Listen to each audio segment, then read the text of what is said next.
Insta పెళ్లి చూపులు అప్పటి నుంచే సెలబ్రేషన్ స్టార్ట్. ట్రెండింగ్ లో పెళ్లి చూపుల వీడియోలు. పూర్తి వివరాలకు చదవండి రేపటి సాక్షి హైదరాబాద్ ఎడిషన్. మహారాష్ట్ర కాబోయే ముఖ్యమంత్రి ఎవరు? దేశవ్యాప్తంగా ఇప్పుడు ఇదే హాట్ టాపిక్. అసెంబ్లీ ఎన్నికల్లో మహాయుతి ఘన విజయం నేపథ్యంలో మహారాష్ట్ర కాబోయే ముఖ్యమంత్రి ఎవరన్నది ఆసక్తికరంగా మారింది. ఈ ఎన్నికల్లో బీజేపీ సాధించిన అనూహ్య విజయం కారణంగా ఆ పార్టీ నేత దేవేంద్ర ఫడ్నవీస్ ముఖ్యమంత్రి పీఠాన్ని అధిరోహించవచ్చు అని అంచనాలు వేస్తున్నారు. ఇప్పటికే 2 సార్లు మహారాష్ట్ర సీఎంగా పనిచేసిన ఆయన ముచ్చటగా 3వ ఆ పదవి దక్కించుకోనున్నట్లుగా తెలుస్తోంది.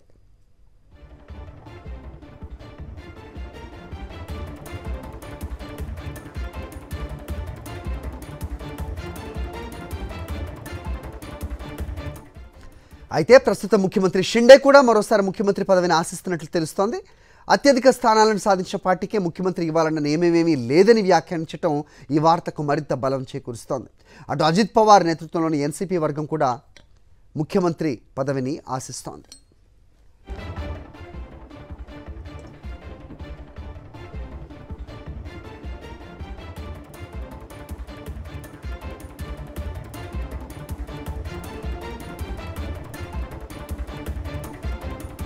ఇదే అంశంపై అప్డేట్స్ మా కరెస్పాండెంట్ వెంకటేష్ అడిగి తెలుసుకుందాం ఢిల్లీ నుంచి.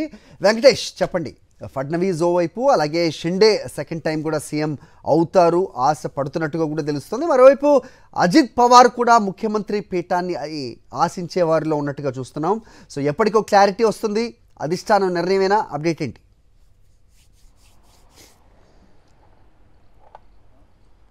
మహారాష్ట్రలో తదుపరి ముఖ్యమంత్రి ఎవరవుతారు అనేది ఇప్పుడు ఆసక్తికరంగా మారింది. ఇప్పటికే బీజేపీ అతిపెద్ద పార్టీగా అవతరించింది. కేవలం 10 సీట్ల దూరంలోనే మెజారిటీ మార్కు నిలిచిపోయినటువంటి నేపథ్యంలో తప్పనిసరిగా ఇటు శివసేన అలాగే ఎన్సీపీ మద్దతుతో ప్రభుత్వాన్ని ఏర్పాటు చేయాల్సిన నేపథ్యంలో ఇద్దరు నాయకుల సమ్మతితో బీజేపీ ప్రభుత్వాన్ని ఏర్పాటు చేయాల్సి ఉంది. అయితే ఇప్పటికే బీజేపీ అగ్రనాయకులు, బీజేపీ కీలక నాయకులందరూ ఈసారి తాము బీజేపీ ముఖ్యమంత్రి పదవి ఇవ్వాలని డిమాండ్ చేస్తున్నటువంటి వాదనలు వినబడుతున్నాయి.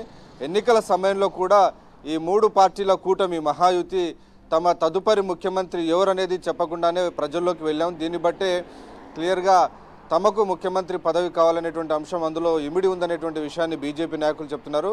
నిజానికి శివసేన మాత్రం తమ నాయకుడు, శివసేన అధ్యక్షుడు ఏక్నాథ్ షిండే నేతృత్వంలోనే తాము ఎన్నికలకు వెళ్ళాం కాబట్టి ఖచ్చితంగా ఏక్నాథ్ షిండేకే ముఖ్యమంత్రి పదవి ఇవ్వాలని ప్రధానంగా ఇటు శివసేన వర్గం డిమాండ్ చేస్తున్నప్పటికీ ఎన్నికల సమయంలో సీఎం క్యాండిడేట్ను అనౌన్స్ చేయలేదు కాబట్టి ఇది ఓపెన్, ఎవరికైతే ఎక్కువ సీట్లు ఉన్నాయో వాళ్ళకి ముఖ్యమంత్రి పదవి ఇవ్వాలని బీజేపీ నాయకులు డిమాండ్ చేస్తున్న సందర్భం కనబడుతుంది. సో 26 లోపల ఈ సస్పెన్స్కు తెరపడబోతుంది.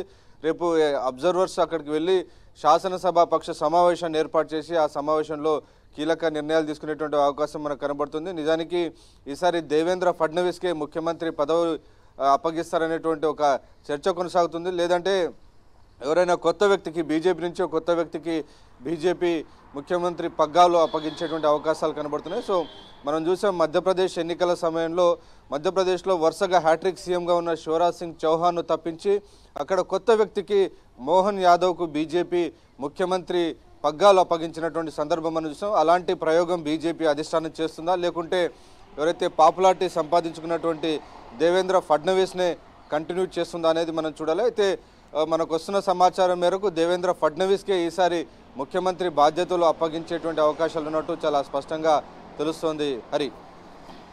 Okay Venkatesh, thanks for the inputs.